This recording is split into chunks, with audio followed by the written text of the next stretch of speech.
Untuk tema saya kali ini, saya akan membawakan tentang keamanan pangan di fokusnya, dan terutama untuk produk sayuran hidroponik yang kita bandingkan nanti sama sayuran yang ditanam secara konvensional, mana yang lebih aman. Oke, next.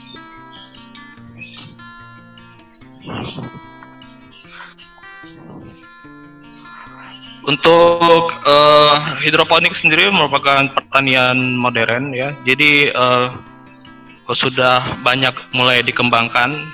Hal ini dikarenakan adanya keterbatasan mengenai lahan pertanian yang semakin berkurang akibat dari adanya invasi dari perumahan ya. Jadinya semakin berkurangnya itu akan mengganggu proses budidaya tanaman nanti.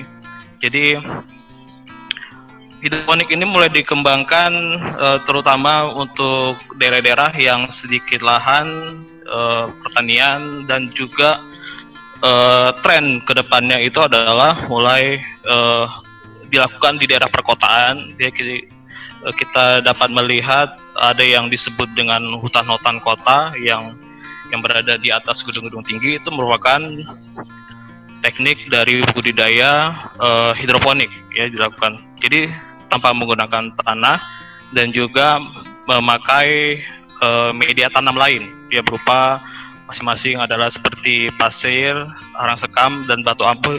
Ini banyak digunakan untuk media sebagai pengganti tanah. Oke, lanjut. Dan optimalnya untuk hidroponik itu dilakukan dengan menggunakan greenhouse ya sebagai ruang lingkupnya. Jadi dengan adanya greenhouse ini segala lingkungan dapat terkendali, baik itu cuaca ya, baik itu hama, juga bisa kita kendalikan tanpa adanya pemakaian dari pestisida. Tapi ada beberapa hal sebenarnya pertanian hidroponik tidak dilakukan dengan menggunakan greenhouse ya, tapi idealnya memang memakai greenhouse. Oke, lanjut. Nah, keuntungan budidaya hidroponik ini ada banyak sekali dibandingkan dengan konvensional. Jadi seperti lebih bebas dari hama dan penyakit, dan juga tanaman itu memberikan hasil yang kontinu, jadi bisa berkesinambungan terus-menerus, dan kualitas dari mutu produk yang akan dihasilkan itu lebih baik dari segi higienitas, dan juga bisa ditanam kapan saja di luar lingkungan yang tidak ideal. Oke, lanjut. Nah, untuk jenis sayuran hidroponik sebenarnya bisa ditanami apa aja ya, jadi tidak tertutup kemungkinan hampir semua jenis sayuran itu bisa ditanami. Namun untuk segi nilai ekonomis untuk menutupi biaya dari investasi, itu disarankan atau dianjurkan itu menanam jenis sayuran yang memiliki tingkat harga yang tinggi, nilai jual tinggi. Seperti misalnya di sini bisa kalian lihat ada baby kailan, pakcoy, dan petsai. Ini adalah jenis sayuran yang kita temui itu dengan nilai jual yang oke, lanjut. Nah, sebenarnya karakteristika sayuran itu sayuran kita kenal sebagai bahan pangan yang mudah rusak. Jadi ada keterbatasan waktu di sini. Jadi kita harus berlomba untuk memasarkan itu berpacu dengan waktu agar tidak rusak. Jadi ketika terjadi penurunan mutu, ini tentunya harga akan semakin turun, dan juga nilai gizinya juga akan semakin berkurang. Hal-hal yang bahkan risiko yang kedepannya yang akan kita temui itu adalah kita bisa terjangkit suatu penyakit ya, karena adanya paparan dari baik itu kontaminan maupun dari patogen ataupun kimia. Ya, jadi asal syaratnya terpenuhi itu untuk sayuran itu tidak tergantung musim, itu bisa ditanami sepanjang tahun. Sedangkan karakteristik selanjutnya adalah bahwa sayuran itu masih berlangsung proses biokimia setelah pemanenan, seperti misalnya respirasi, transpirasi, adanya produksi etilen untuk proses pematangan. Ini masih berjalan terus. Faktor preparasi setelah pemanenan itu sangat diperlukan, seperti adanya pengemasan yang baik, terus adanya penyimpanan yang tepat pada suhu dingin, seperti itu. Oke, next.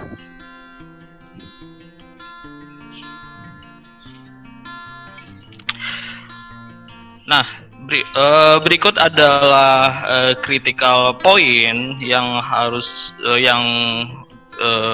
dijabarkan dari tahap sayuran hidroponik. Ya, jadi dari mulai penanaman sampai penjualan retail itu semuanya dikerjakan secara aseptis, yaitu menghindari terjadinya ada kontak atau kontaminasi dari agen-agen penyebab kontaminasi itu sendiri, ya, seperti misalnya pada proses penanaman, masa tanam itu di handle sekali, ya, jadi tidak adanya kontak sama lingkungan luar. Terus pemanenan itu langsung bisa dikonsumsi, ya, jadi tidak adanya harus dicuci terlebih dulu. Dan juga pengemasan. Nah, pengemasan ini adalah untuk memperpanjang umur simpan, itu banyak dilakukan pada produk sayuran hidroponik yang kita tidak temui itu pada sayuran yang ditanam secara konvensional, secara umum, ya. Selanjutnya dilakukan penyimpanan dingin, ini pada suhu di bawah 15 derajat Celcius, di atas suhu 5 derajat Celcius untuk tepatnya. Selanjutnya didistribusi menggunakan truk pendingin, ya. Jadi sampai penjualan retail sekalipun itu diperhitungkan. Biasanya untuk produk-produk sayuran hidroponik ini dijual itu di tingkat retail atas seperti di supermarket, ya, untuk pasarannya.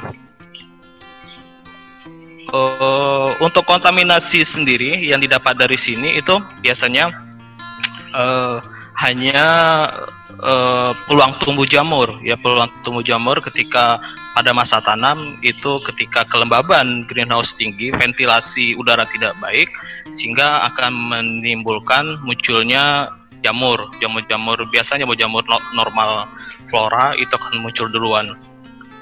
Oke, next. Selanjutnya untuk tahapan dari budidaya sayuran konvensional itu dari mulai penanaman sampai penjualan retail itu semuanya berpotensi terjadinya agen penularan kontaminan, ya. Karena apa? Karena dia di ruang terbuka dan juga menggunakan media tanah dan juga air yang steril. Jadi seperti misalnya pada saat penyiraman di bagian kedua ini, air yang digunakan itu sering sekali air yang didapat dari sumber yang tercemar, itu mempunyai potensi penularan dari patogen dan juga adanya kontaminan logam berat. Itu perlu diperhitungkan karena air-air ini untuk irigasi itu yang berdekatan apalagi dengan pabrik itu biasanya lebih tinggi paparan kontaminan logam beratnya. Selanjutnya pada pestisida, walaupun kasus-kasus pestisida, keracunan pestisida itu masih jarang, tapi kita harus mewaspadai juga untuk belakangan ini karena adanya intensitas pemakaian insisida atau pestisida yang mulai tinggi. Untuk pemanenan ini untuk konvensional, untuk sayuran itu masih dilakukan secara tradisional, ya. Jadi ketika dipanen dibiarkan begitu saja, proses respirasi penguapan terjadi dengan sangat tinggi dan itu juga tidak ditangani dengan baik. Selanjutnya untuk distribusi juga demikian, ya. Jadi menggunakan bak terbuka, kadang ada orang yang duduk di atas pickup tersebut jadinya terinjak-injak ya. Makanya itu pemasaran dari sayuran konvensional ini banyak dilakukan dijual itu di pasar tradisional ya, yang mereka itu tidak memperhatikan mutu, asal dijual udah selesai begitu saja. Sedangkan untuk kebanyakan produk-produk sayuran konvensional itu tidak bisa masuk ke pasar supermarket ya, karena adanya standar mutu yang diterapkan. Oke, untuk selanjutnya bisa ditampilkan. Nah, untuk keamanan sayuran terhadap residu pestisida secara alami, memang pestisida itu sendiri akan terurai oleh penguapan, hujan, sinar matahari, dan pelapukan. Sedangkan dari segi pengolahan, residu ini akan berkurang melalui proses pencucian ataupun perendaman dengan sanitizer dan hidrolisis juga. Itu tahap-tahap yang akan mengurangi pestisida untuk selanjutnya. Nanti mungkin kita akan lihat di slide selanjutnya. Oke.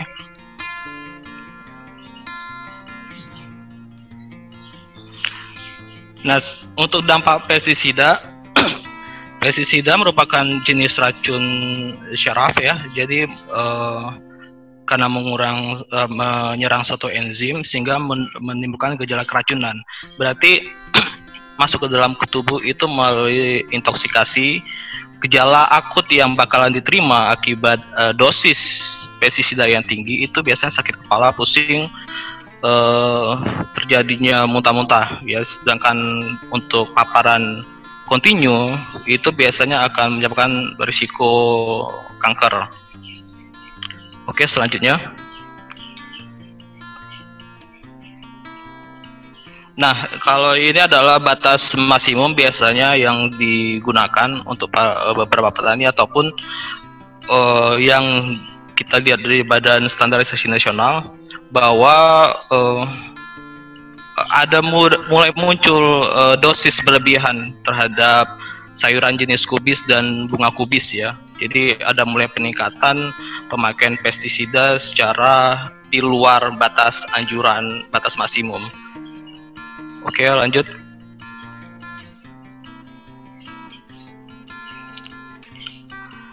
Nah, untuk penanganan kontaminan atau mengurangi kontaminasi pada sayuran sebelum dikonsumsi itu biasanya secara tradisional, secara rumah tangga itu kita melakukan pencucian.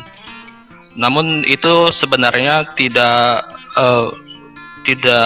signifikan mengurangi agen-agen kontaminan. Jadi sebaiknya memang dilakukan proses perendaman plus penambahan bahan sanitizer pangan selama 2-3 menit. Itu cukup membantu untuk mengurangi kontaminan pada sayuran.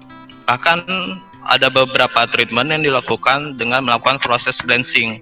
Blanching selama 30 detik, baik itu di steam maupun direbus atau kurang dari 1 menit, itu cukup membantu mengurangi atau mereduksi dari pestisida khususnya. Oke, lanjut.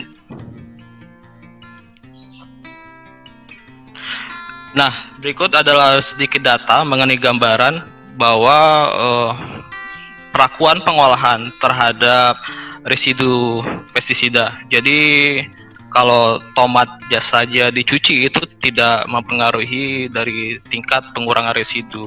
Sedangkan kalau melalui proses perebusan sangat signifikan ya, tadi saya bilang dengan proses blanching tersebut. Oke, lanjut. Saya kira demikian ya untuk kesimpulannya.